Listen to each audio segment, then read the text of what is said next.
La Sociedad Dominica de Medios de Comunicación, Sodomco, presenta A Pensar Más con Rosa María Palacios.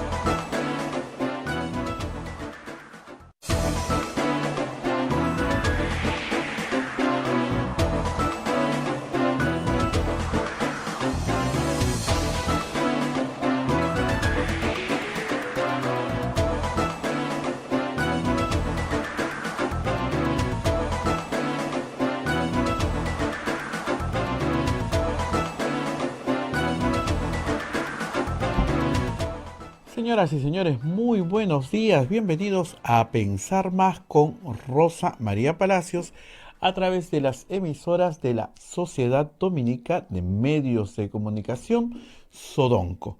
La Sociedad Dominica de Medios de Comunicación está integrada por Radio Santa Rosa en Lima, 1500 kilociclos en la AM, la amplitud modulada, y 105.1 en la FM, en la frecuencia modulada, al sur de nuestra capital. También la integra Chimbote con Radio Santo Domingo, Radio San Martín en Arequipa, Radio Cepagua en Ucayali, Radio Quillabamba en La Convención y Radio Madre de Dios en Puerto Maldonado.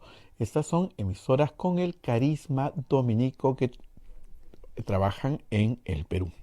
A esta red dominica se une otra red de radios, que es Radio Huánuco en Huánuco, Radio La Voz de Ayacucho en Ayacucho, Radio Pública en Puno, Radio Moro en Ancash, Radio Cumbre en Huancayo, Radio Milenio en Satipo, Radio Estación Solar en Abancay, Radio Oriente en Yurimaguas, Radio Los Ángeles en Cajamarca, Radio San Valentín en Lampa, Radio Activa en Cerro de Pasco y Radio Continental en Huanta. Estas emisoras se unen a la transmisión en este y en otros horarios. Se están transmitiendo a Pensar Más con Rosa María Palacios. AM Tagua nos pone en podcast en todo el Perú y el mundo, y usted puede escuchar viajando de un lugar a otro en su auto, a través de su móvil, puede usted escuchar el programa. Y además las plataformas móviles, estamos en todas las plataformas móviles. La plataforma de Facebook, estamos en transmisión en vivo, en el Facebook de Radio Santa Rosa, también en el Facebook de Radio Quillabamba estamos transmitiendo, el canal de YouTube y también la cuenta de Twitter de Radio Santa Rosa. Tenemos la página web donde están todos los programas colgados. Usted puede entrar a la página web, es www.radiosantarosa.com.pe. Bien, así es que a través de todos esos medios nos puede escuchar, nos puede ver. Ya estamos con Rosa María en esta mañana de viernes y permíteme, Rosa María, saludarte y felicitarte por la amena, brillante participación como moderadora ayer en tan bonito evento. La economía siempre es un tema un poco denso y pesado, pero lo hiciste bastante ameno con el presidente de la República, con el ministro de Economía, Waldo Mendoza, y con el presidente del BCR, el doctor Julio Velarde, y le sacaste una gran pepa. Así es. Buenos días, Rosa María. Muy buenos días, Abel. Muy buenos días a todos. Sí, vamos a hablar de eso en un instante. Déjame acomodar un poco mejor mi cámara. Y antes de hablar de eso, tenemos que hablar de nuestros auspiciadores. Así que empecemos primero con la Pontificia Universidad Católica del Perú. La Maestría en Gerencia Social de la Pontificia Universidad Católica del Perú te invita a participar en su proceso de admisión 2021. Informes en Facebook, @PUCMGS o mgs-informes@puc.edu.pe o al 993-028464. Ese sería nuestro primer auspiciador. Ahora nos vamos con las obras sociales de las religiosas dominicas de Arequipa, que siempre nos acompañan en estas mañanas. Un segundo, por favor, que siempre se me cuela. Acá está. Hotel La Cuesta de Caima, de la Asociación Santa Catalina de Sena, de las Madres del Monasterio de Santa Catalina, es la mejor opción para tu estadía en Arequipa. Lo recaudado por el hotel sostiene las instituciones de apoyo social de las madres que benefician a niños, niñas, mujeres y adultos mayores en estado de vulnerabilidad. Informes en el Facebook e Instagram del Hotel La Cuesta de Caima, Arequipa. Y Policlínico Ángeles de la Salud ofrece servicios de calidad en salud a precios al alcance de todos. Servicios de rayos X, mamografía, laboratorio de análisis clínico, ecografía, colonoscopía, endoscopías, tópico, farmacia, servicio de ambulancia. Contamos con un staff de médicos de alta calidad y modernas instalaciones con todas las normas de bioseguridad. Las madres dominicas del convento de Santa Catalina contribuyen con sus oraciones por la salud física y espiritual de nuestros pacientes. Calle Antero Peralta A10, Urbanización San José, Humacoyo, frente a la Iglesia del Sagrado Corazón de Jesús, Arequipa. Y luego también tenemos, como todos los días, los colegios dominicos. Colegio Sagrado Corazón Sofianum, 74 años al servicio de la educación en Arequipa, formando integralmente a la niñez y juventud desde la pedagogía de luz y verdad. El proceso de admisión para el año 2022 está abierto. Colegio Sagrado Corazón Sofianum, formamos en luz y verdad. El Colegio Privado Bilingüe Reina de los Ángeles, situado en La Molina, Lima, tiene como meta la educación en las virtudes cristianas para construir una sociedad más humana, más fraterna y más feliz. El Colegio Bilingüe La Asunción, perteneciente a la Congregación de las Hermanas Dominicas de la Inmaculada Concepción, ubicada en Trujillo, La Libertad, brinda una educación a jóvenes y niños basadas en las virtudes y en la espiritualidad dominica. Colegio Santa Anita brinda educación católica, va desde el diseño curricular Luz y Verdad. Es una gran opción a los papás que buscan para sus hijos una educación de calidad con valores. Cuenta con docentes en el manejo de los entornos virtuales de aprendizaje para el desarrollo de habilidades de los alumnos que los hagan competitivos en la sociedad. Muy bien, muy bien. Estos han sido nuestros auspiciadores y ahora vamos a lo que planteaba Abel. Efectivamente, ayer el Ministerio de Economía y Finanzas organizó un foro que tuvo varios paneles muy interesantes, casi todos exministros de Economía, para hablar de distintos temas vinculados con la economía del Perú. Y el panel final, se llama el panel de alto nivel, parece un poco gracioso el nombre, pero estaba el presidente de la República, el presidente del BCR y el ministro de Economía y Finanzas. Tenía como objeto celebrar también una fecha que es importante. Son 200 años de creación del Ministerio de Economía y Finanzas. Se llamaba Ministerio de Hacienda cuando lo crea San Martín. Y es el primer ministerio que se crea. Y ayer lo recordó también el ministro Waldo Mendoza, Hipólito Unanue, que fue el primer ministro de Economía del Perú. Digamos que no la tuvo fácil, ¿no? O sea, la hacienda pública que tenía que administrar en 1821 era una hacienda muy, muy pobre, en un país sumamente empobrecido por la guerra justamente de independencia. Y hablamos del pasado, y hablamos del presente, y hablamos del futuro, con los tres, de lo que veían como posible para el Perú, y se armó una discusión muy interesante, ¿no? El presidente de la República le da importancia al crecimiento, pero no le da tanta importancia como se la da Waldo Mendoza o hoy día Julio Velarde. Y sobre el tema de industrializar el Perú con industria ligera como Corea o Singapur, varios tenían sus dudas y creían que los motores del desarrollo del Perú estaban en otros lugares. Así que estuvo muy interesante la conversación y era inevitable, tenía a Julio Velarde delante, no preguntarle si se quedaba o no al frente del BCR. Como el presidente de la República no ha sido proclamado, ahí tienen una fotografía ayer, esa fue la pregunta, y además le hice, se la mezclé, entonces me dijo que no había escuchado, sí había escuchado, pero no quería contestar, pero contestó. Lo que contestó que está hoy día en todos los periódicos, ¿no? Y anoche ya estaba en todos los titulares. El presidente del BCR es nombrado por el presidente de la República, como ustedes saben, por un periodo de 5 años. Entonces, nombrar al presidente del BCR es una tarea muy importante porque el Banco Central de Reserva es una institución autónoma que además no puede financiar al Estado. Es una cosa que poca gente sabe, que poca gente entiende. ¿Para qué sirve el Banco Central de Reserva si no puede financiar al Estado? ¿No es un banco que financia al Estado? No. El Banco Central de Reserva defiende la estabilidad de la moneda. Ese es su trabajo. Y lo han hecho muy bien. Durante los últimos 20 años, de manera impecable. La inflación que tenemos es una de las más bajas del mundo. El Banco Central se maneja de una manera autónoma, completamente autónoma respecto del Ministerio de Economía y Finanzas.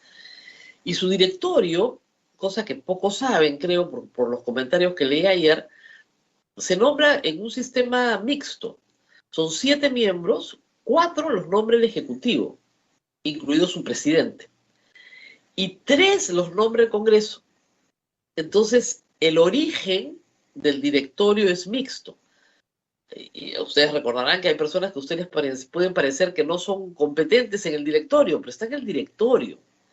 La gestión del banco la lleva a cabo el gerente general del banco, que trabaja directamente con el presidente del banco, y lo que explicó ayer Julio Velarde es por qué es una institución tan exitosa, porque tiene una tradición meritocrática muy antigua.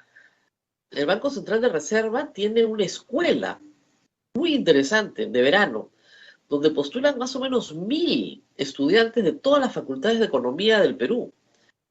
Y de esos 1.000 se contratan 6 o 7. Absolutamente los mejores. Y esos son los que van entrando y alimentando, digamos, la masa laboral del banco. Y se asciende por méritos. Y ahí uno puede encontrar la gente más estudiosa que hay en el Perú de macroeconomía, ¿no? Entonces es muy interesante ayer la conversación. Y luego también el presidente añadió muchas cosas de su experiencia profesional y personal que ha traído a la presidencia y que evidentemente no ha podido realizar en un espacio tan corto de tiempo, ¿no? O sea que fue valiosa la conversación y nos sacó un poco de la coyuntura, ¿no? Porque salvo la pregunta que yo hice a Julio Velarde, no hablamos de Pedro Castillo ni de las elecciones, no, hablamos del futuro del Perú, digamos, en grande. Y creo que fue valioso para los asistentes salir un poco de la coyuntura, ¿no? De la cual nosotros, obviamente, esta mañana no nos podemos escapar. Vamos a estar en un ratito con Flor Pablo, ex ministra de Educación y ahora congresista de la República por el Partido Morado. No nos podemos escapar de la coyuntura porque han pasado varias cosas, ¿no? Ayer, bueno, continuaron las reacciones respecto a la visita frustrada a Washington, donde ya los participantes dijeron que, bueno, no iban a persistir en buscar a Almagro. Bueno, ya se dieron cuenta que el fin de semana feriado en Estados Unidos. Y en Lima se difundió la imagen de Alfredo Barnechea en el Óvalo Gutiérrez, hablando de una alianza cívico-militar indestructible y diciendo que jamás iban a reconocer el resultado de las elecciones, lo cual es francamente sorprendente. A mí me decepciona muchísimo que personas que han luchado tanto por la democracia no puedan aceptar un resultado democrático y que sigan insultando al Jurado Nacional de Elecciones, a la OMPE, diciendo que es un tribunal espurio, un tribunal equivocado o lo que fuera, cuando está, la verdad, bien claro que las elecciones las ganó Pedro Castillo, guste o no guste a los aliados cívico-militares, que básicamente son personas muy conservadoras dentro de la sociedad peruana, aliados con algunos militares en retiro, pero que no representan a la sociedad peruana, ni representan ni siquiera a la institución, ¿no? Exigiendo al comandante general del ejército que los atienda, ¿no? Que organice un golpe, vamos, que desconozca el resultado de una elección. A lo que hemos llegado, ¿no? Parecía el siglo XIX. Yo miraba y decía, no puedo creerlo. Después de todo lo que ha pasado en Perú, escuchar un discurso así, pero ni en el siglo XIX, la verdad. Ese primer desafío que tiene Pedro Castillo, creo que lo va a tener por algún tiempo. No porque, no porque vaya a prosperar un golpe de Estado, porque es claro que las Fuerzas Armadas no quieren participar en algo así, por lo menos no visiblemente, pero sí en una permanente confrontación en el Congreso por vacarlo. Si grupos como los del Almirante Montoya, Renovación Popular y Fuerza Popular consideran que no es el presidente de la República, pues no van a parar para tratar de conseguir 87 votos y vacarlo. No los tienen, pero en cualquier eventualidad, por pequeña que sea, podrían aprovechar para dar el zarpazo y vacar a Pedro Castillo. Ese es un primer escenario crítico que Pedro Castillo va a tener por delante durante varios meses, si no años. El fujimorismo se dedica a bajarse presidentes. Está probado en los últimos 5 años, a las pruebas me remito. Esa es parte de su nueva tradición política, bajarse presidentes. Entonces, como no hay golpes de Estado en el Perú, no han encontrado otros caminos. Y ese camino va a ser el Congreso. El segundo escenario crítico para Pedro Castillo está hoy día en la primera plana del comercio y es la Asamblea Constituyente. Esta insistencia en la Asamblea Constituyente que la mayoría de los partidos que están en el Congreso no quiere, si jala mucho la pita, si trata de hacerlo por un camino inconstitucional, pues ahí tienen la excusa perfecta para vacarlo. Y volvemos al escenario número 1. Entonces se tiene que andar con mucho cuidado. La única forma de reformar la Constitución de una manera distinta a lo que ella dispone es reformar el artículo 206 de la Constitución.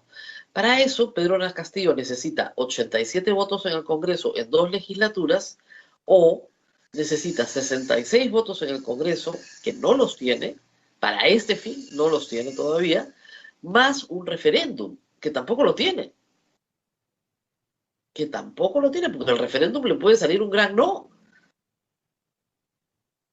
Y el asunto central es este. Una asamblea constituyente implica elegir a un colegiado, a un grupo de personas, aunque el señor Castillo tiene algunas ideas extrañas sobre cómo debe ser esta elección, pero en fin, considera la participación gremial, pero no personal, etc. Pero digamos que vamos a una elección, elegimos a los miembros de una asamblea constituyente. Eso implica quitarle poder al Congreso constituido. Y el Congreso constituido no va a permitir que le quiten poder. Menos un Congreso fragmentado. Si hubiera una sólida mayoría gubernamental se podría entender, pero no en estas condiciones. Por lo tanto, es muy difícil que el próximo Congreso, el Congreso que entra, no ponga todos los obstáculos imaginables para que no haya ninguna asamblea constituyente. Pero que a cambio le ofrezca al señor Castillo, obviamente, reformar los artículos de la Constitución en los que se pueda discutir, sin ninguna asamblea constituyente. Y Pedro Castillo tendrá que entender que el olor a pueblo que busca está en las elecciones generales. O sea, si él ha ganado esta elección, la ha ganado porque la mayoría del pueblo peruano sí lo quiere. Y si los congresistas están sentados donde están sentados, están porque han ganado. Tiene que entender que la democracia representativa es la que tiene olor a pueblo. Más allá de los discursos simbólicos de reconocimiento, la representación se deriva del mandato popular. Si él desconoce que su propio mandato procede, ¿no es cierto?, del voto y de lo que significa la democracia representativa, entonces su propio mandato deja de tener valor. Ahí va a tener un problema grave. No va a haber asamblea constituyente con este Congreso. Las asambleas constituyentes en el Perú se forman normalmente luego de golpes de Estado. Primero hay el golpe de Estado y luego la asamblea constituyente, como una salida democrática a una situación de facto. La Constitución del 93 procede del golpe de Estado del 92, la Constitución del 79 procede del golpe de Estado de 1968, La Constitución del 33 procede del golpe de Estado del 31. Entonces, podemos seguir para atrás si quieren. Acá tengo todas las constituciones, están detrás mío, y podrán ver que su procedencia procede, cuando se trata de asambleas constituyentes, que siempre ha sido la tradición peruana, ¿no es cierto? Esa procedencia emana de una situación de conflicto. Entonces tú no puedes convocar una asamblea constituyente sin el conflicto. No hay forma. Tiene que haber una gran convulsión social o un golpe de Estado, una toma de poder para poder convocar una asamblea constituyente. Mientras tanto, la Constitución se reforma de acuerdo al procedimiento señalado en ella. Y a veces los congresos les encanta reformar y a veces no. La actual Constitución de 1993 tendrá pues ya unas 22 o 23 modificaciones. Y sustanciales algunas de ellas. Porque en el fondo hay que entender esto. Partes enteras de la Constitución las arrastramos desde el inicio de la República. O sea, que el Perú es una república unitaria y descentralizada. Por ejemplo, que toda persona nace libre. Por ejemplo, nosotros que tenemos derecho a reunirnos, tenemos derecho a pensar, tenemos derecho a escribir como queramos, a expresarnos libremente. Eso está desde el principio. Toda constitución establece una organización del poder y una lista de derechos fundamentales que están reconocidos y garantizados por el Estado. Eso es. Todas tienen lo mismo. Claro, hay detalles. Entonces, a la izquierda peruana no le gusta la forma de la redacción del artículo que garantiza el derecho a la salud. Bueno, se puede cambiar la redacción, pero el derecho a recibir salud está en la Constitución. El derecho a recibir educación está en la Constitución. Podemos cambiar la redacción, ponerle unas cositas más, unas cositas menos, ¿no? Pero el derecho a la educación ya está en la Constitución y el derecho a la salud también. Lo que tiene la Constitución del 93 son algunos artículos que han garantizado el crecimiento económico del Perú, como no lo hizo nunca ninguna otra Constitución. Ese es el tema central. Por ejemplo, que el Banco Central de Reserva no financia al Estado peruano. Eso es lo que ha garantizado, ese pequeño texto ha garantizado la estabilidad del sol durante 20 años o 25 años. No, en realidad desde el 93, casi 30. La estabilidad del sol, el haber salido de procesos inflacionarios espantosos, se garantiza en ese pequeño texto. El BCR no financia al Estado peruano. Por lo tanto, no hay emisión inorgánica. No hay maquinita, no se imprimen más billetes. Eso es central. O la propiedad privada, ¿no es cierto?, no es expropiable sino por ley del Congreso. Entonces no me pueden quitar mi propiedad si es que no me pagan lo que vale y hay una ley que establece que esto es de utilidad pública, no es por el capricho del dictador de turno. Y los contratos que yo pacto, nadie se puede meter ahí. Esas son las normas fundamentales de un sistema que va a traer prosperidad a millones de peruanos. Eso es lo que no queremos que cambie. Como tampoco queremos que cambie, ¿no es cierto?, la libertad de culto, el derecho a la libertad de tránsito, el derecho a asociación, de contratación, de creación, de propiedad, etc. Pero, lamentablemente, no entendemos bien, creo que la mayoría de peruanos tendría que entender qué cosa es lo que quieren que cambie en la Constitución. ¿Qué es lo que los agrede? Más allá de lo simbólico, ¿eh? ¿Qué los agrede? ¿Qué es lo que está mal? ¿Qué es lo que impide el desarrollo del Perú? ¿Qué cosa tan espantosa está escrita ahí que tenemos que convocar una asamblea constituyente para cambiarlo todo? Y eso es lo que creo que la izquierda peruana no logra explicar. ¿Qué cosa está escrita ahí que sea tan mala? La mayoría de la gente, cuando le preguntan si quiere cambiar la Constitución, te dice que sí. Pero básicamente para reinstaurar la pena de muerte para los violadores de niños. Y salirnos de la Corte Interamericana y del tratado de la Convención Interamericana para poder restaurar la pena de muerte. No para cambiar el modelo económico, no, no, no, no, no. Por razones ultraconservadoras. Ese es un problema grave para Pedro Castillo si es que sigue en esta historia de la Asamblea Constituyente, porque en realidad no lo lleva a ninguna parte. Y si por un instante camina por un camino inconstitucional, lo van a vacar. Entonces tiene que andarse con mucho cuidado. Escenario 1, me vacan por cualquier cosa. Entonces tengo que tener por lo menos 44 congresistas míos para impedir que me vaquen. Eso no te deja gobernar, terminas como Kuczynski. Escenario 2, insisto en la Asamblea Constituyente. Como insistieron lamentablemente varios modelos que no queremos imitar. Venezuela, Bolivia, Ecuador, Colombia, todos caminaron, ahorita Chile, todos caminaron a la Asamblea Constituyente después que nosotros. Nosotros fuimos los primeros en el 93. Entonces, es un modelo que no queremos imitar, ya lo hicimos. Y no podemos cambiar la Constitución cada vez que entre un presidente, porque no le gusta la anterior. Tenemos que cambiar la Constitución a través de las reformas establecidas hasta la vía de reformarse, que ya lo hemos hecho. En diciembre de 2018 fuimos a votar a un referéndum. Y la gente votó, mal o bien, pero votó. Si el señor Castillo quiere cambiar la Constitución, ¿por qué no va por el camino del referéndum de las decisiones puntuales que quiere cambiar? ¿Qué es lo que le molesta?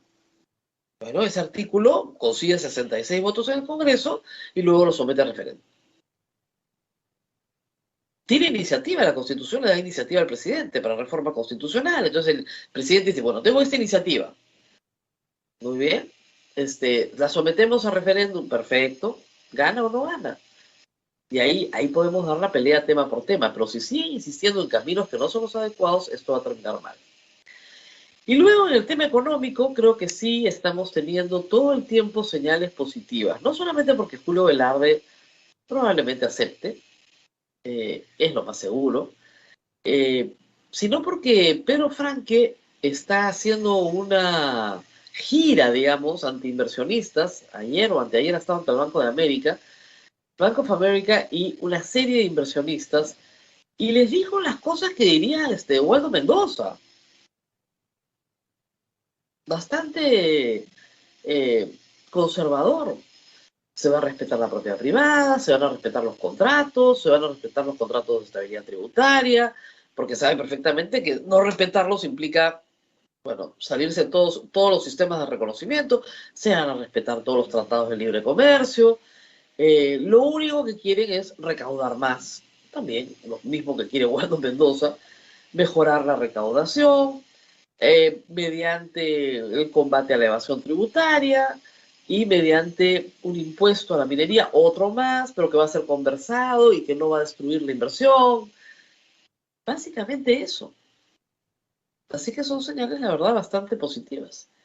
Pero en fin, hoy es viernes, nos tenemos que ir temprano, así que, Abel, no sé si hay alguna pregunta del público y nos vamos con nuestra invitada. Sí, ya estamos con nuestra invitada, pero solamente me hacían recordar que ayer el señor Bermejo indicó que quiere juntar 5 millones de firmas para modificar la Constitución y ya está en camino. Él ha anunciado ahí.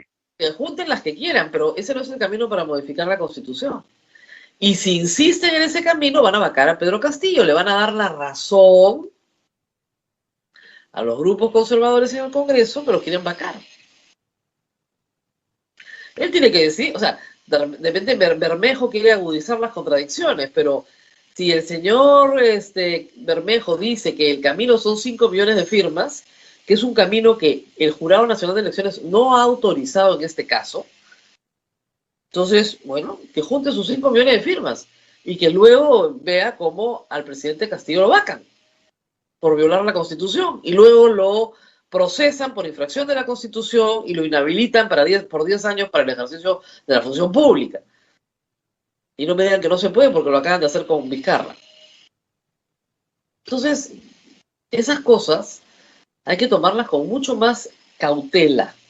Bermejo es un congresista que no está, digamos, dentro del grupo que asesora a Pedro Castillo, ni siquiera cercano, es una persona que está comprendida en un proceso penal por terrorismo y del cual el señor Castillo quiere alejarse todo lo que puede. Y mientras más lejos, mejor. Se está arrogando funciones que no le corresponden, pero bueno, veremos. En fin, vamos a dejar esto acá porque ya estamos con Flor Pablo, ex ministra de Educación y ahora ya congresista proclamada de la República del Partido Morado. Vamos a hacer una pausita pequeñita y regresamos con ella. Sodomco, Sociedad Dominica de Medios de Comunicación.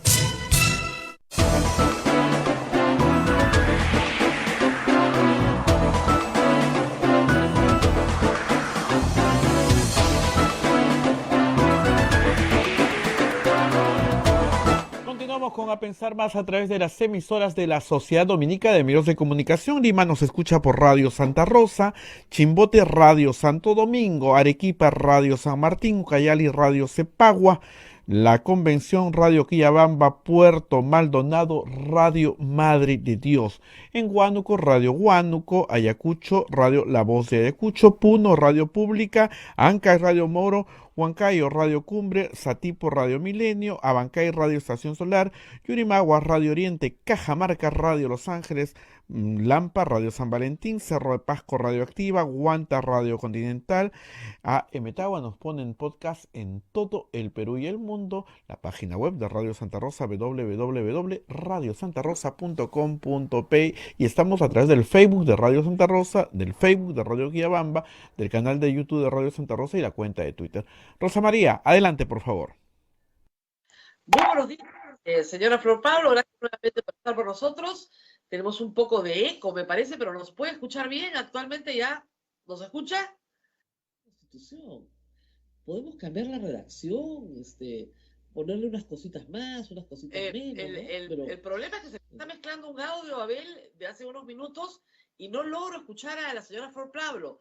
¿Podríamos probar de nuevo?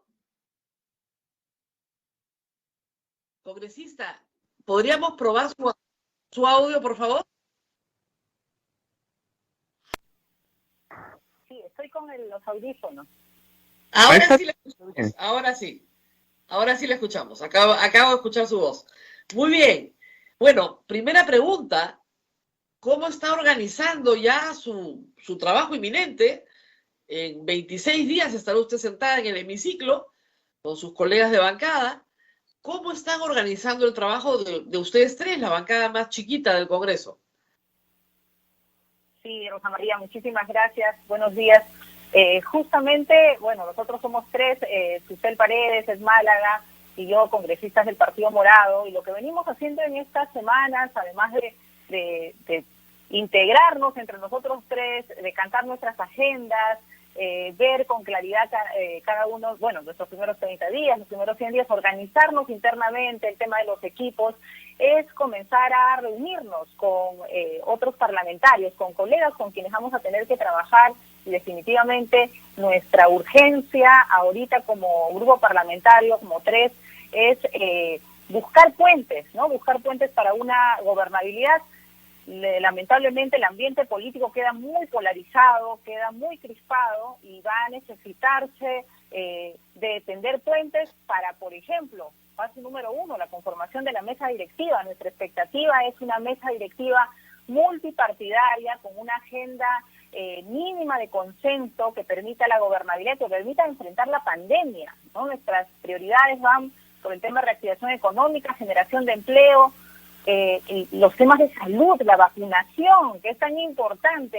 La verdad, para nosotros sería un muy buen gesto del gobierno entrante que mantenga el equipo de vacunación, ¿no? Que mantenga los equipos, yo diría, de viceministro para abajo, pero a mí, conociendo la gestión, no es fácil. Por más equipos excelentes que entren, las transferencias toman su tiempo. Entonces es reactivación económica, salud, educación, continuar con la lucha contra la corrupción, y esas son algunas de las prioridades que esperamos ver en esta agenda de consenso de este esfuerzo multipartidario en el cual esperamos ser parte.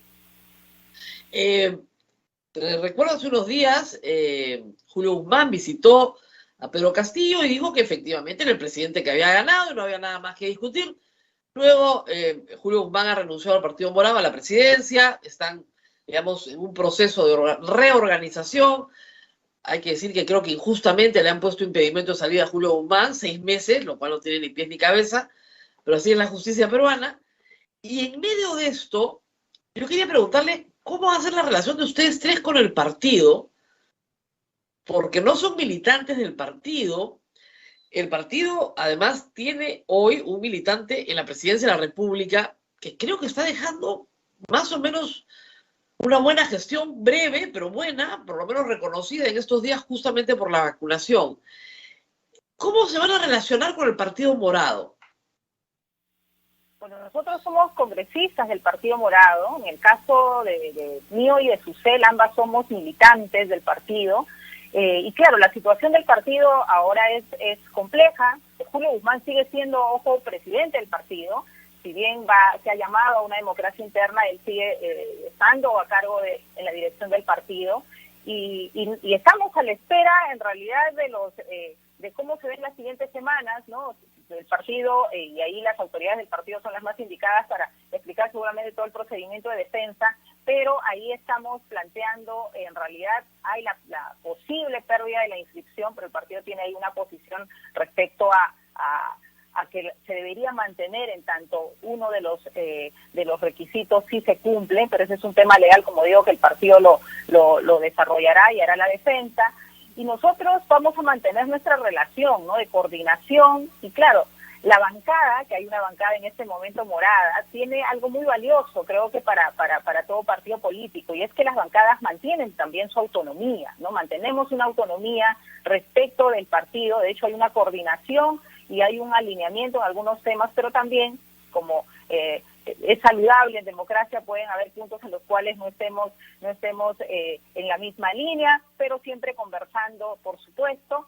Y vamos en realidad, apostar por, una vez definida la situación del partido, seguir, creo que, apostando en el fortalecimiento, en el relanzamiento del partido, porque creo que una opción de centro, como la que plantea el Partido Morado, es absolutamente necesaria. Estamos ya el siguiente año en elecciones municipales y regionales, y la verdad que el Partido Morado creo que tiene un capital político, tiene una presencia en el país que tiene que reforzarse, por supuesto. Los resultados electorales no han sido los mejores, pero ya lo vemos, como tú bien has señalado, con la gestión, por ejemplo, del presidente Sagasti en este gobierno de transición, 2 metas logradas, elecciones democráticas y el proceso de vacunación que todos celebramos.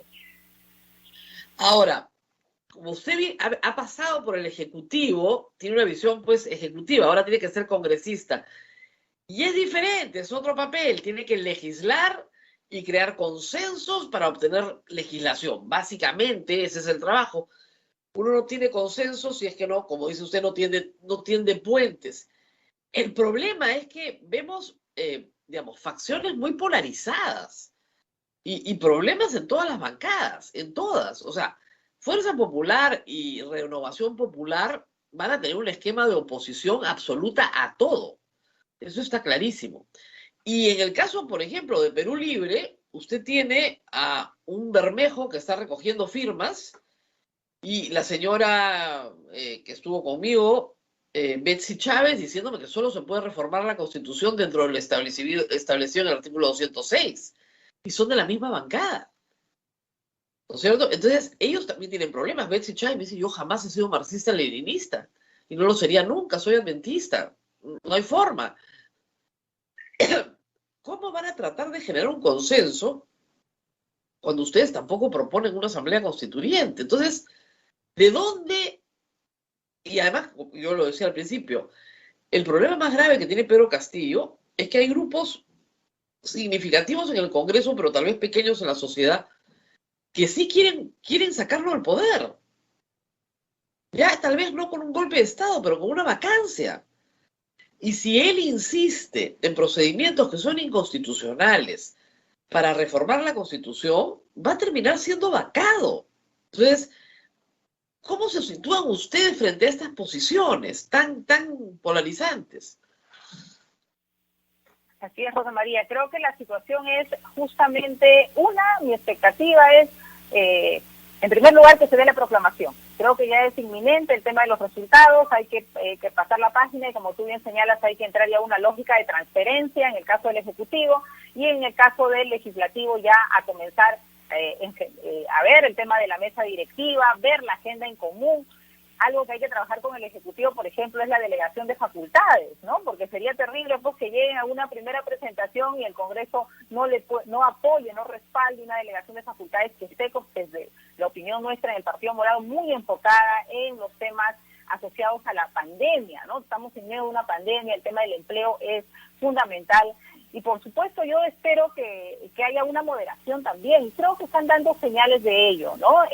En el tema económico, el anuncio del pedido de continuidad del señor Velarde en BCR, las expresiones que tiene Pedro Cassi como vocero económico respecto a la reactivación, al trabajo con el sector privado, creo que ponen un poco de paños fríos a todo este temor y efectivamente una preocupación, una polarización que hay también, no solamente en el escenario del Congreso, sino también en la sociedad. Creo que hay señales de moderación. Efectivamente, el tema de la Constitución, nosotros como Partido Morado, nuestra propuesta ha sido, efectivamente hay que modificarlo. La Constitución además se ha venido modificando en todo este tiempo muchas veces, ¿no? Y seguramente necesitamos pasar a un momento de mirar integralmente y hacer ajustes. Pero nuestra posición ha sido siempre en el marco de la Constitución. Y además por un tema de tiempos. Nosotros planteábamos y seguimos planteando que no es pues la medida primera al ingreso del gobierno, ¿no? Nosotros planteamos en un segundo año, un primer año de una comisión técnica que pudiera identificar estos puntos de reforma y generar consensos. Esperamos, y esa es la propuesta que estamos también compartiendo con los otros partidos, ¿no? Que ahorita hay que ubicarnos en el contexto. Una es que estamos en medio de una pandemia, y creo que el gobierno y el Congreso tenemos que ubicarnos en ese escenario, y el tema de la reforma constitucional efectivamente hay que discutirlo, y sea el camino que fuera, tiene que ser un camino constitucional, ¿no? Nuestra apuesta es, desde lo que dice la Constitución en este momento, sabemos que los otros grupos plantean el tema de la Asamblea Constituyente, pero el que fuera tiene que ubicarse en el camino constitucional totalmente, viendo los tiempos y viendo también el escenario político, ¿no? Porque creo que estamos en un momento de tanta confrontación y también temores que lo que hay que hacer más bien, una vez proclamado Pedro Castillo, que es inminente ese resultado, generar estos puentes y calmar, porque al final el presidente, de los que hayan votado por él o no hayan votado por él, es el presidente de todos los peruanos y se tiene que gobernar para todos. Ahora, no, salvo el tema de las relaciones entre Ejecutivo y Legislativo, que es un tema complicado, están tratando de reformarlo en este momento, el tema de la cuestión de confianza, la vacancia presidencial, etcétera, los temas de derechos fundamentales ya están. O sea, la izquierda ha insistido en esta campaña, lamentablemente, con una pésima lectura, de que el derecho a la salud y el derecho a la educación no están en la Constitución, y eso se ha demostrado falso, es mentira. Claro, no les gusta la redacción. Ah, bueno, pues ya, podemos, pero tenemos que hacer una asamblea constituyente para mejorar la redacción de 2 artículos. Y lo que teme muchas personas de las que me encuentro es que más bien lo que se quiere es modificar la Constitución para violar la propiedad privada, para violar la estabilidad de los contratos, para violar la estabilidad de la moneda, que son aspectos centrales del capítulo económico de la Constitución. Y eso es lo que nos preocupa a todos. Frente a eso, ¿cómo se sitúan ustedes? Porque yo me imagino que las conversaciones que van a tener con Pedro Castillo, él, si insiste en el tema de la reforma constitucional, me imagino que tendrán algo que decir sobre eso. Y para nosotros, como te decía, no es un tema de agenda número 1, ¿no? Yo creo que ahorita el primer punto de agenda es la lucha contra la pandemia, es reactivar la economía, es seguir mejorando nuestro sistema de salud, culminar, no detener el plan de vacunación y, por supuesto, en el sistema educativo, hacer que los estudiantes que han dejado de estudiar por razones especialmente de pobreza o de falta de conectividad retomen su educación. Y ahí están nuestras prioridades. Y definitivamente nuestra posición es, la modificación puede venir en algunos aspectos o correcciones, como tú bien has señalado. Por ejemplo, nosotros teníamos que estaba en ese momento lo presentó nuestro congresista Alberto Belaúnde, el tema de considerar como derecho humano el Internet, ¿no? Que requiere un cambio constitucional. Y eso es, por ejemplo, necesario para pensar en un Internet educativo gratuito. En fin, cada uno necesita el respaldo de la Constitución en algunos temas para poder también gestionar.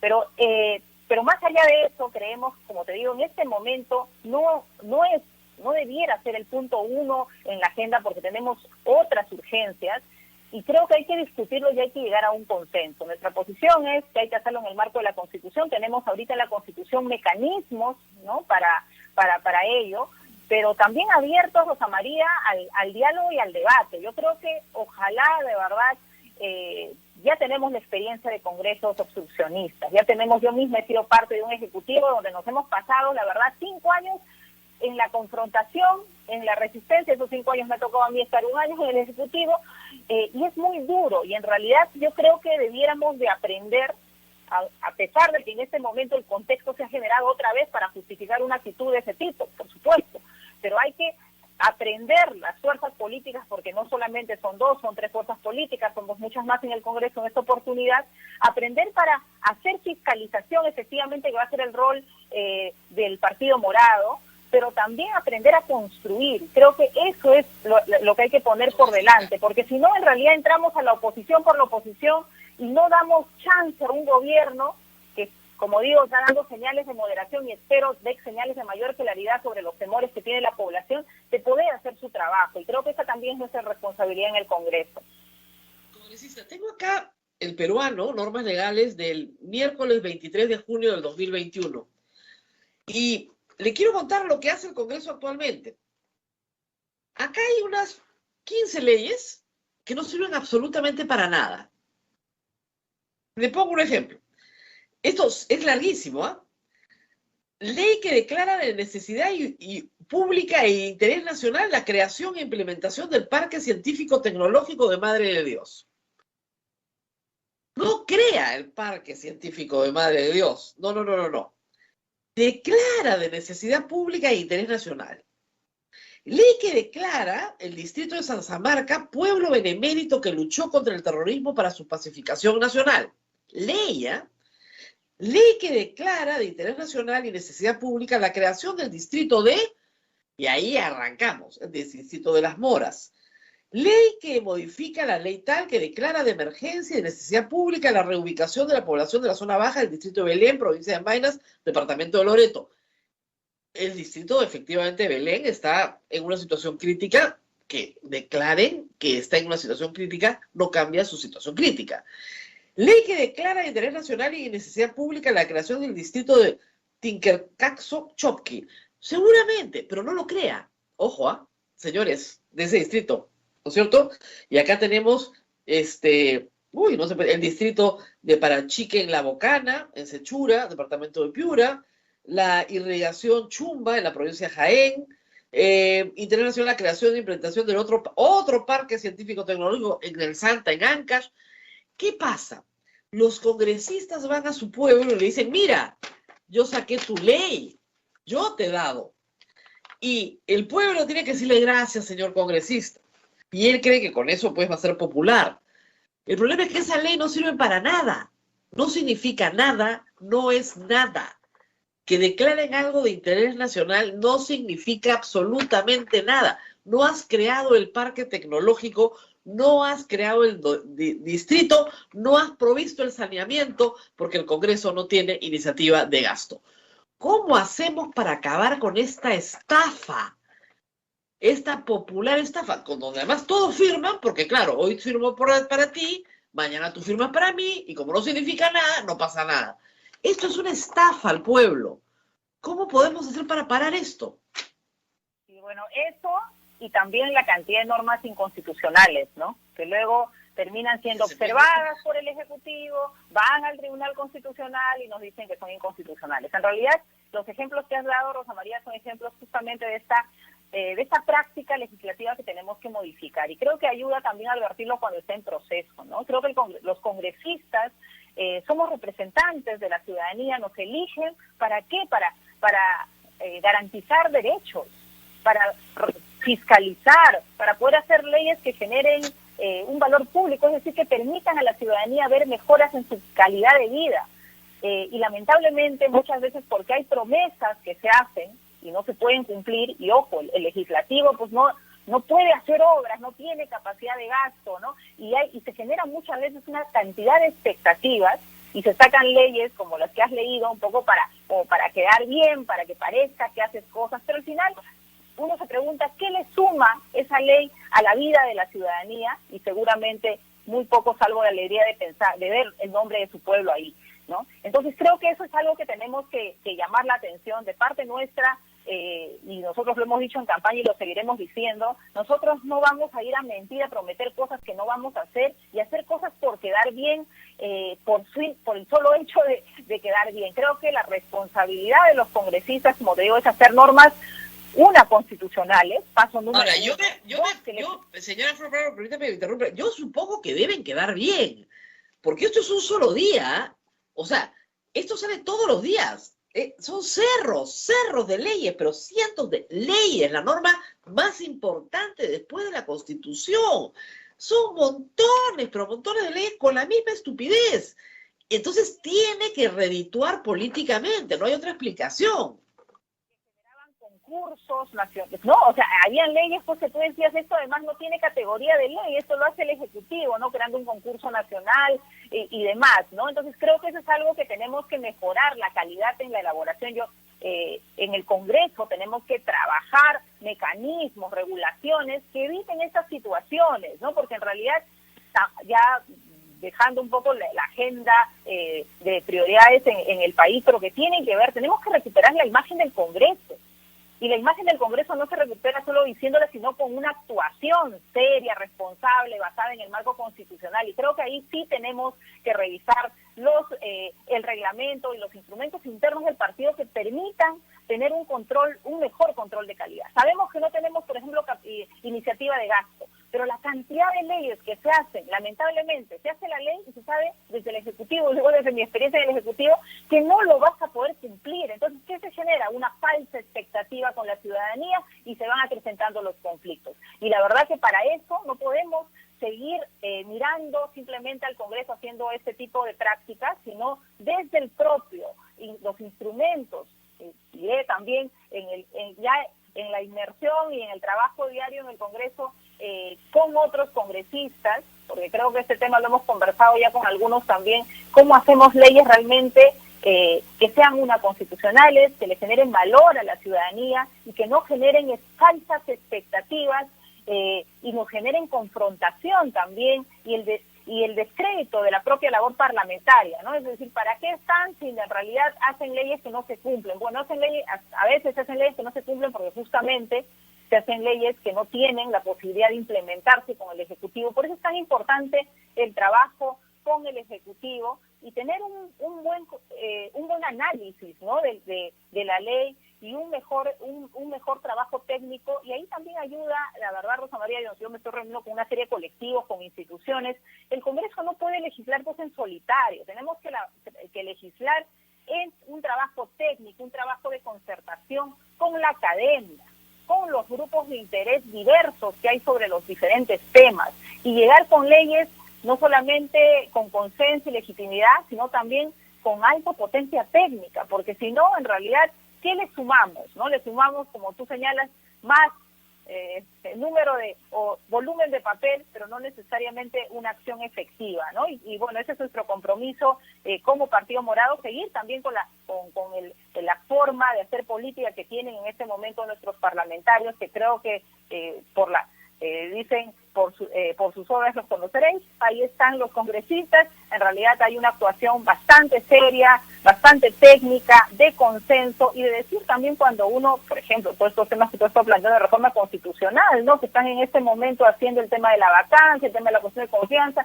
¿Qué dice el Partido Morado? No podemos apoyar esto, porque las reformas constitucionales no pueden ser pues al caballazo, a la apurada, cuando tienen que tener los mecanismos, tener por lo menos la doble legislatura, porque no tenemos otra cámara, somos unicameral, ¿no? En fin, entonces sí creo que no somos pues una voz mayoritaria en el Congreso, pero sí creemos que somos una voz importante para tender puentes. Ese es el valor de un partido de centro, y en eso estamos, conversando con los que están más hacia la derecha, más hacia la izquierda, pero en este ánimo siempre de sumar con aquellos que han entrado al Congreso realmente por los intereses nacionales. Y también, lo digo con claridad, también hacer explícito a aquellos que han entrado para intereses particulares y privados, que también los hay.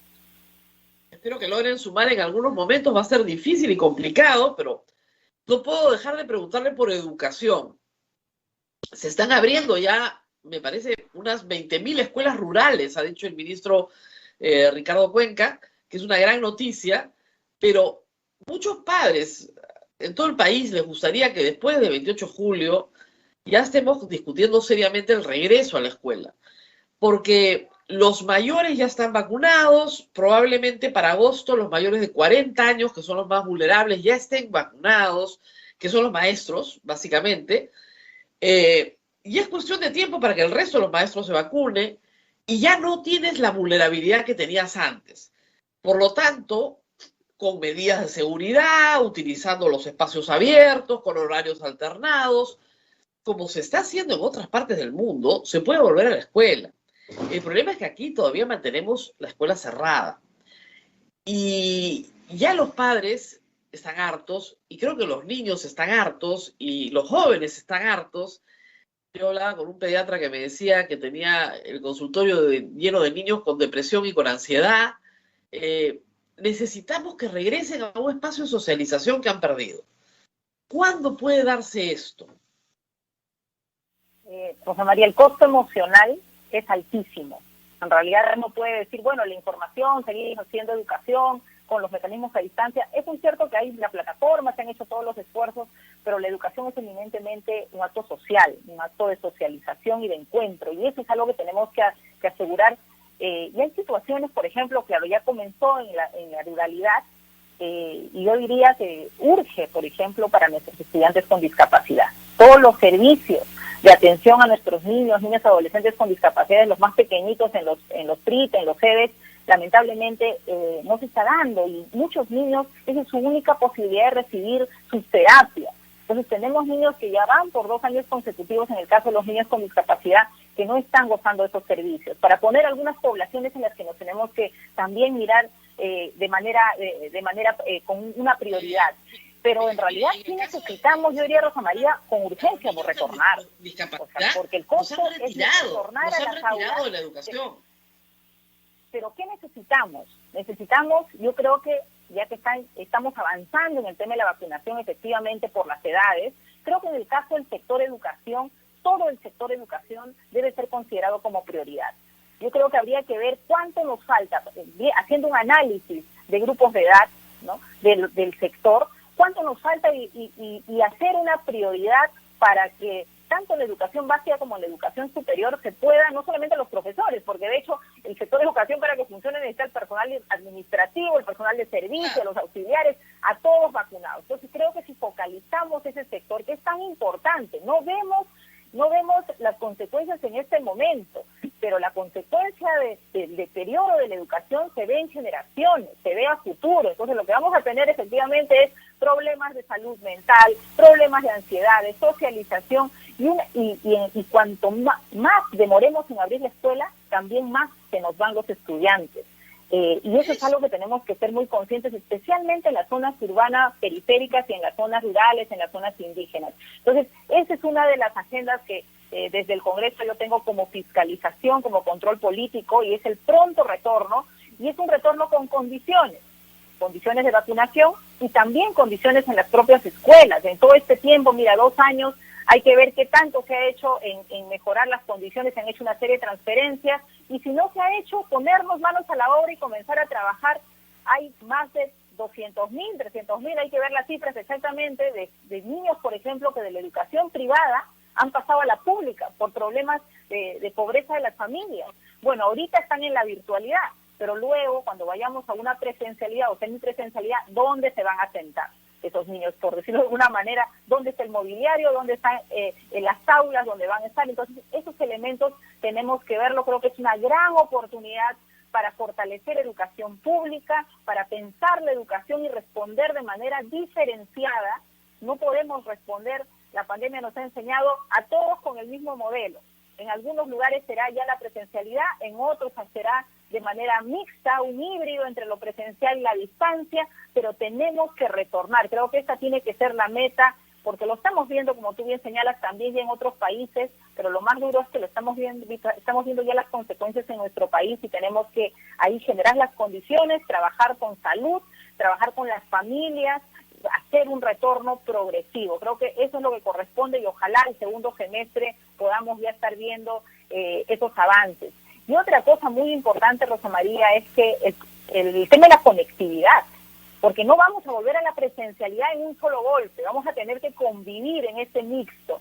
Entonces sí necesitamos no solamente asegurar un plan de datos, sino también necesitamos que el equipo en las zonas urbanas periféricas, por ejemplo en Lima, en los barrios, en los asentamientos humanos, en los pueblos jóvenes, no se ha dado una tablet, un celular, ningún equipo a los estudiantes. Entonces eso es algo que este nuevo gobierno tiene que asumir como tarea inmediata, el asegurar la conectividad y dar el equipo básico para que los estudiantes se puedan conectar y poder recuperar, que es otra de las palabras que creo que tiene que aparecer en este nuevo contexto, recuperar los aprendizajes que no se han logrado. Y digo los aprendizajes de manera integral, no solamente la parte de los conocimientos, sino todo lo que hemos perdido en términos de socialización y demás. Tienen que venir programas de recuperación, de reforzamiento, de nivelación, y no asumir que en estos 2 años las cosas se han dado como hubiésemos querido. Creo que vale una autocrítica y vale ser muy creativos para responder a las diferentes necesidades y brechas que todavía tiene nuestro sistema educativo. ¿Se puede recuperar lo perdido? ¿Hay forma en realidad de recuperarlo? Mira, en el caso de los niños, yo creo que unas experiencias reemplazan a otras también, ¿no? Entonces, si generamos, por ejemplo, espacios de encuentro, no solamente en la escuela, por eso digo, hay que pensar de otra manera. Por ejemplo, en el caso de Lima tenemos tantos espacios que se han generado en el momento de los Juegos Panamericanos, que están vacíos. Entonces hay que pensar con los cuidados, por supuesto, en una serie de talleres, en una serie de actividades complementarias, deportivas, artísticas, que permitan, para mí la prioridad en este momento es la recuperación socioemocional.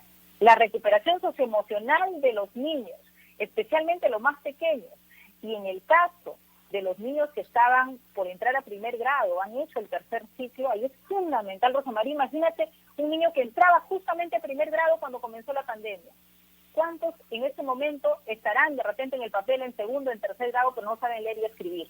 Esa es una prioridad, porque el niño que no sabe leer y escribir, no comprende lo que lee, ya tiene un indicador de fracaso para toda su escolaridad, su trayectoria educativa. Entonces, creo que esas son las prioridades que tiene que mirar este gobierno. Y como digo, mirar la realidad ya no se enrostra sola. El tema es las respuestas, y para esas respuestas tenemos en el Congreso que ser en esta etapa un apoyo al Ejecutivo, con una agenda clara, con una actitud constructiva, también con planteamientos de exigencia hacia el Ejecutivo, de moderación, como he planteado, de cuáles son las prioridades, y siempre con un rol también vigilante y atento, pero por sobre todo en este momento creo constructivo y con ánimos de que la ciudadanía sienta que efectivamente haber elegido nuevas autoridades en el Congreso y en el Ejecutivo ha venido para resolverle sus problemas, porque ese es el gran llamado en esta elección. Los resultados de esta elección y todo lo que hemos vivido es respuesta a ese rezago, a esa población que nos dice: yo no veo al Estado. Bueno, tenemos el compromiso de hacer cada uno desde el rol que nos toca en el Ejecutivo y en el Legislativo, que el Estado llegue a la ciudadanía. Muy bien, muchísimas gracias, congresista. No sé si hay alguna pregunta del público, porque hoy día nos tenemos que ir temprano, hay misa. Rosa María, si el señor Pedro Castillo, en el caso que ocupe la presidencia de la República, la llamara para ocupar el cargo de ministra de Educación, ¿usted estaría dispuesta? Mira, esas preguntas me han hecho varias veces y la verdad que yo antes de aceptar, me hice una pregunta personal a mí misma. Yo soy una mujer que viene del Ejecutivo. Toda mi trayectoria, como Rosa María decía, es en el Ministerio de Educación, en el sector público, trabajado también en el MES. Y cuando decidí postular al Congreso, lo hice con la convicción que ese era mi interés en este momento. El generar esas alianzas, el colaborar esa gobernabilidad desde mi conocimiento del Estado. Así es que en este momento de mi vida asumo con responsabilidad además el encargo que me ha dado la ciudadanía de ser congresista, y la verdad ese va a ser el rol en el que me van a ver desempeñarme y tratando de sumar desde esa ubicación. Pero creo que el señor Pedro Castillo, el profesor Pedro Castillo, tiene una serie de candidatos, hay personas muy competentes y comprometidas en el sector, y ojalá quien designe en el sector tienda puentes también, converse con el sector tanto público como privado, con los maestros, en general tener una gobernabilidad también, una gobernanza interna en el sector educativo. Necesitamos en este momento, y ahí solamente ya para finalizar, que quien sea ministro de Educación y otros ministros, además de su manejo técnico, tengan un alto manejo político y de generación de consenso, porque es lo que necesitamos en este momento. Y nada, desear en realidad que nuestro país pueda salir de esta crisis. La primera huelga, imagínense usted, la primera huelga del SUTEP contra Pedro Castillo, ¿cómo va a manejar eso? Bueno, por eso es muy importante el perfil de quien designe, y creo que yo he trabajado, he conversado con los sindicatos, porque siempre es una preocupación de un ministro, el tema de las huelgas, y creo que lo que hay que es anticiparnos con el diálogo, generar consensos y no prometer aquello que no vamos a cumplir. Eso es algo que se valora mucho en el magisterio, ese es el consejo que yo le daría, y creo que necesitamos cuanto antes la proclamación del presidente, salir de esta etapa ya de confrontación, de estar queriendo deslegitimar a los organismos electorales y darle espacio a la transparencia. También ese sería, la verdad, un consejo de alguien que ha estado en el Ejecutivo, que no se haga una transferencia de papeles, que se haga una transferencia realmente de los logros, de las dificultades y de lo que queda pendiente, porque si no, el costo de las transferencias a veces significa detener la gestión, y eso es algo que no podemos permitirnos en este momento. Así que yo espero que hagamos nuestro mejor esfuerzo. Sé que no es fácil, sé que estamos en un ambiente muy polarizado, pero pensemos en todas las situaciones durísimas que todos hemos vivido independientemente de nuestra ubicación, de nuestra condición social. Creo que la pandemia nos ha golpeado a todos de manera muy dura, más definitivamente a nuestros compatriotas de las zonas más empobrecidas, y es por ellos que tenemos que ponernos de acuerdo rápido, porque la necesidad y la urgencia está en este momento en su vida diaria. Muy bien, muchísimas gracias a la congresista ahora Flor Pablo, ya le podemos decir congresista. Vamos a estar de manera constante con ustedes, con los miembros del Congreso en este programa en los próximos meses, tratando de encontrar esos consensos y ver cómo finalmente se resuelven en algunos casos posiciones que parecen muy radicales, pero que podrían encontrarse en el camino. Primera tarea, por supuesto, ya lo ha planteado usted, la mesa directiva. ¿Cómo hacer una mesa directiva en un Congreso en el que se tienen que aliar? No hay otra forma de hacerlo. Vamos a ver cómo se perfilan esas alianzas. Muy bien, muchas gracias por haber estado con nosotros. Abel, nos tenemos que despedir, 9:07, dando pase inmediatamente al padre Luis Enrique, ¿verdad? Así es, Rosa María, muchísimas gracias a la congresista Flor Pablo por la gentileza de atendernos. La vamos a molestar constantemente. Y también, Rosa María, el día martes, pasamos un recuerdo de grabación que teníamos en agenda sobre el convento de Santo Domingo. Y permíteme decirles que el museo del convento está abierto, porque muchas personas preguntaban, así es que pueden venir a visitarlo. Con mucho gusto los están esperando aquí en el Museo del Convento de Santo Domingo, porque se vio toda la belleza del museo. Así es, el museo está abierto, por favor vayan, además necesitamos que mucha gente vaya, porque la presencia del público es lo que le da vida, y con la entrada se pueden solventar los gastos del museo. Entonces, el museo vive solo de donaciones, no vive de otra cosa.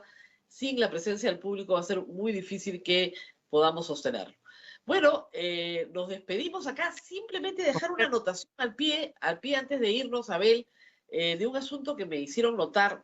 Hoy en la mañana, no sé si has visto, ha habido bastante cola en varios vacunatorios, que es lo normal, porque ya están citando a mucha gente. Conforme vas bajando en la edad, hay más gente, porque la pirámide poblacional hace que, ¿no es cierto?, a menor edad, mayor cantidad de personas. Ya no estamos hablando de mayores de 65 años que están jubilados, estamos hablando de gente que trabaja. Y la preocupación es la siguiente: así como el Ministerio de Trabajo da permiso y facilidades cuando hay una huelga, por ejemplo, ¿no sería bueno sacar una norma para que las personas que tienen cita de vacunación puedan decirle a su empleador: que tienen que ir a vacunarse, le está pasando a muchas personas que las citan a las 10 de la mañana de un martes y tienen que trabajar. Van al vacunatorio a las 4 de la tarde o 5 de la tarde y está cerrado. Entonces, sí creo que el Ministerio de Trabajo tendría que hacer algo sobre esta materia, porque dar facilidades es unas cuantas horas, es en beneficio de todo el centro de trabajo y incluso para gente que está trabajando de manera virtual. Yo he tenido la suerte que me tocó Extender los horarios, María. Claro, Extender el horario, porque es hasta las 4, quizá hasta las 7 o 2 turnos de vacunadores, ¿no? no, Algo el un problema, poco el más. problema, Abel, es que la gente llega a las 3:30 y ya se les acabaron las vacunas, porque van otros de otro turno, de otros días, y ya todo se desarma, ¿no? Entonces sí considero importante que el Ministerio de Trabajo dé el permiso. Cuando hay una huelga, te dan 2 horas de permiso para llegar, ¿no es cierto? Bueno, ahora te van a vacunar, por lo menos que te den 2 o 3 horas para vacunarte, incluso el trabajo virtual, porque el trabajo virtual también estás marcando horas, entonces tienes que decir, señor, me tengo que retirar porque me tengo que vacunar. Entonces sí creo que debería haber una norma. Y el otro problema, Abel, que está comenzando a presentarse, es qué pasa con centros de trabajo que están regresando a la presencialidad y un trabajador no se quiere vacunar, teniendo la posibilidad de hacerlo. Eso es algo que el Ministerio de Trabajo tiene que discutir, porque esa persona tiene todo el derecho a no vacunarse, pero si va a estar en contacto con otras personas que no son de su entorno familiar, ¿no es cierto? Son compañeros de trabajo.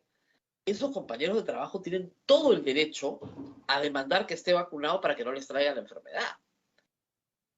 Entonces, yo creo que el Ministerio de Trabajo tiene que legislar sobre esto con la debida inteligencia, porque el empleador puede decir, bueno, si no te vacunas, te quedas sin trabajo.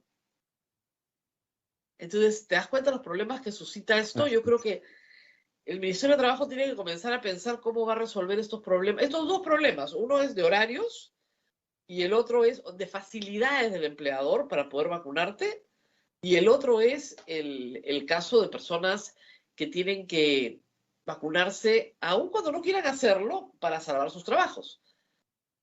Hay un dilema y entonces creo que el dilema lo tiene que pensar el Ministerio de Trabajo. Hasta ahora no hemos conocido estos problemas en otros países, sí, no en el Perú, pero sí es bueno decirlo porque puede suscitarse en algún momento el conflicto y hay que establecer algún parámetro legislativo sobre ese conflicto.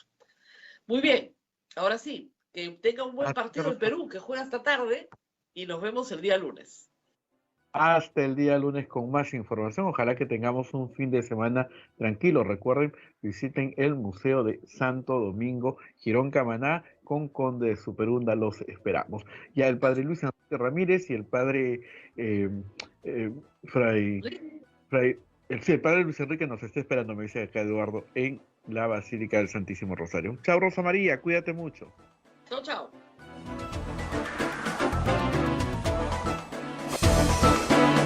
Hasta aquí, A Pensar Más con Rosa María Palacios. Este programa fue producido por la Sociedad Dominica de Medios de Comunicación, Sodomco.